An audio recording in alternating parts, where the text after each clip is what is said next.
Raiding became compulsory for all regiments, and laggards were rooted out. Higher ranks appeared in our midst. Chief of all, the Brigadier General, followed by an almost equally menacing staff captain. What was my name? I had not been round the company's wire. Why not? I was to go. Reports of daring raids were duly submitted, but some at HQ, like Brigadier General Crozier, smelt a rat. It became increasingly difficult as time went on to obtain correct reports from officers' patrols. It was my habit to order samples of German wire to be cut and brought back. Thus one would know that the German line had been visited. At least one squad of reluctant raiders had an answer to that. They found a large coil of German barbed wire in no man's land and just snipped bits off, sending them in with bogus reports. That went on every night. And the old man never knew we had a coil of jerry wire on our side.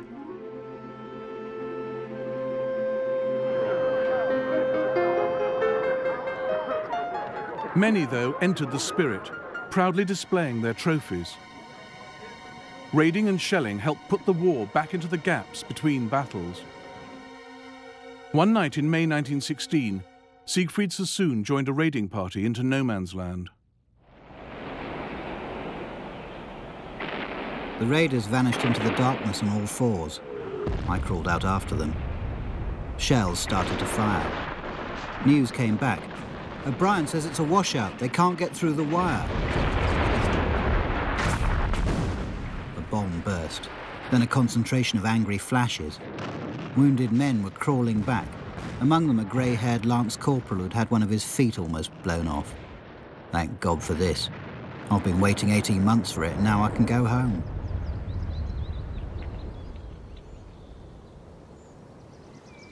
Sassoon's raid was launched from these trenches.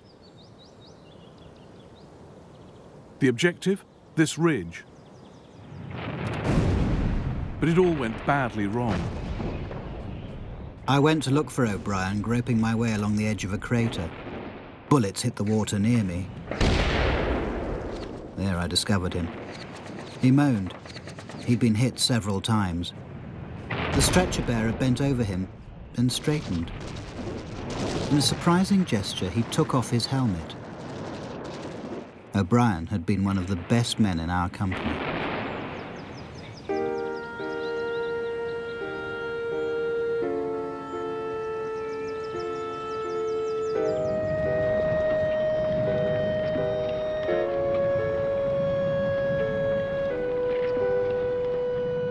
Shelling was the biggest killer of the war.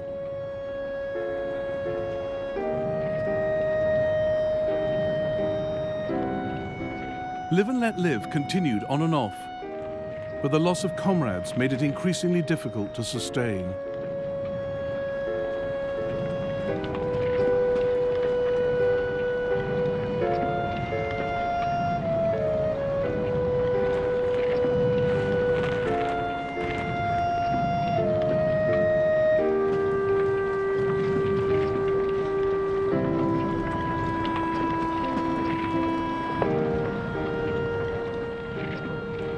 Speaking for my companions and myself, I can categorically state that we were in no mood for any joviality with Jerry.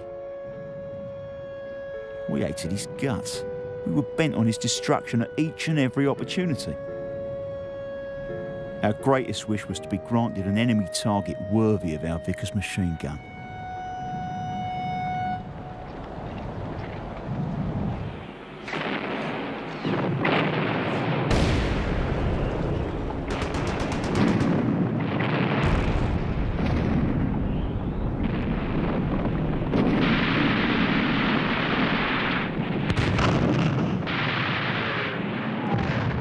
We were under shell fire for 8 hours.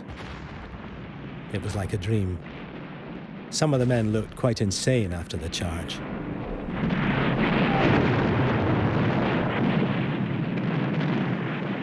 As we entered the German trenches, a great number came out asking for mercy. Needless to say, they were shot right off. The Royal Scots took about 300 prisoners, and immediately shot the whole lot. There were many cases on both sides of prisoners being killed after surrender. Such atrocities fueled hatred further. But many prisoners were captured. They provided excellent opportunities for propaganda. British newsreel film of German POWs was used to convince audiences back home that Britain was gaining the upper hand. By the end of the war, there were nearly 9 million prisoners in total, and captivity was not their only hardship. It's already been 2 years since you were here last, and Mother Nature needs to fulfill her urges again. As you can't come and see me, I'm forced to go looking elsewhere. Don't think I'm joking, I'm serious. I don't care what you think of me, but you can't expect me to waste my youth like this. After all, I'm not made of wood, and what a person needs, a person must get. Please don't be cross with me, will you? Your ever-loving Thelma. Your sweet children send you lots of love. Another German wife was careful to reassure her absent husband. We've got a real slut in our house who's always got someone new with her. That bitch isn't good enough for such a decent man. The poor thing fights at the front, while she swans off to the cinema and the pub with the other fellas back home. Dearest man, please don't think evil thoughts, because there are also good women who are faithful to their men. Letters from home were the soldier's lifeline.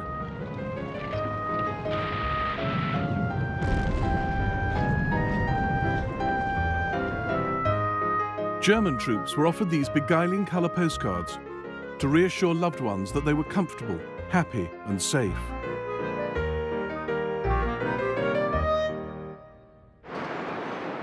But news from the front was rarely so cosy. A German factory worker, learning that her husband had been killed, wrote to her boss to resign. My beloved husband worked here for years, and I did the same work with his tools, and I was proud that while he was fighting at the front, I could represent him here. It was not always pleasant in the factory, but my husband's letters gave me courage. And so, until his death, the job was sacrosanct to me. That's why I can't do it anymore.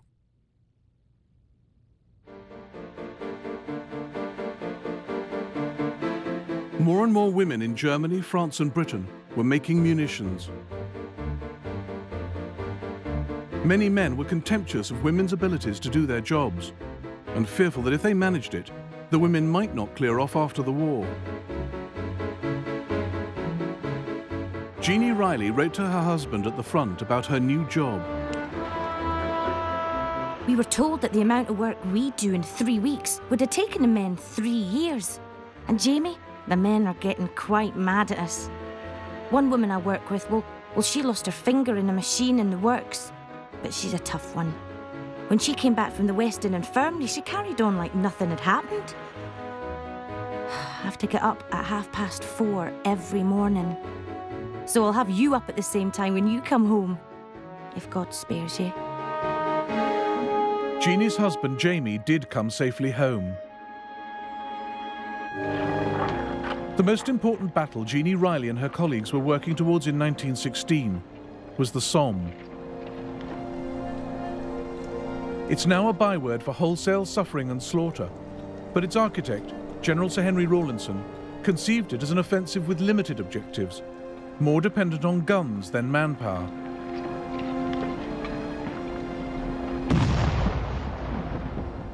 With plenty of guns and ammunition, we ought to be able to avoid the heavy losses which the infantry have always suffered on previous occasions. The French were due to play the lead role, but with Verdun dragging on, the British bore the brunt. And there was intense political pressure to deliver a victory. General Sir Douglas Haig was the British Army's commander-in-chief. He turned Rawlinson's plan into a major offensive. When the British guns opened up on the Somme on the 24th of June 1916, the windows rattled in London 160 miles away.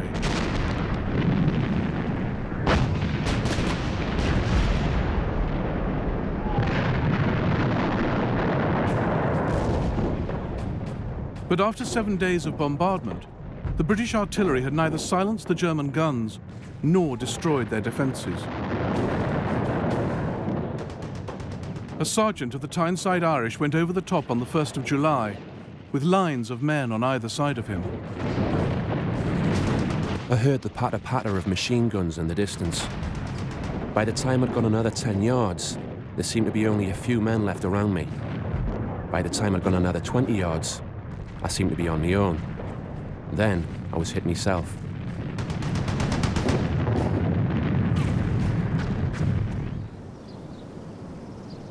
Farmers around the Somme still gather a harvest of iron for the French army to collect and defuse. In this war, what happened in the factory directly affected the outcome on the battlefield. 30% of British shells fired on the Somme were duds, a drastic failure of quality control. But the key factor was that there weren't enough heavy guns, and British artillery wasn't much good.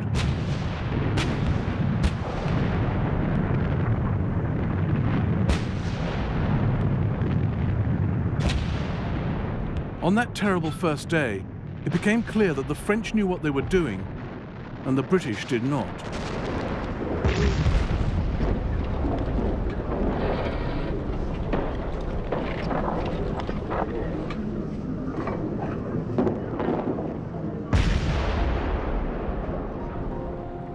The French artillery, in their attacks, did not shoot the ground to bits before they moved over it.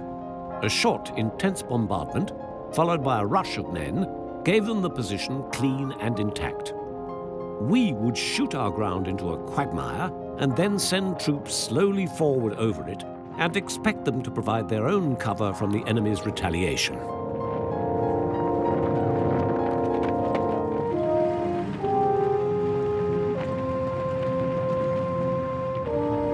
On the 1st of July, the French gained all their objectives at a cost of a few thousand men.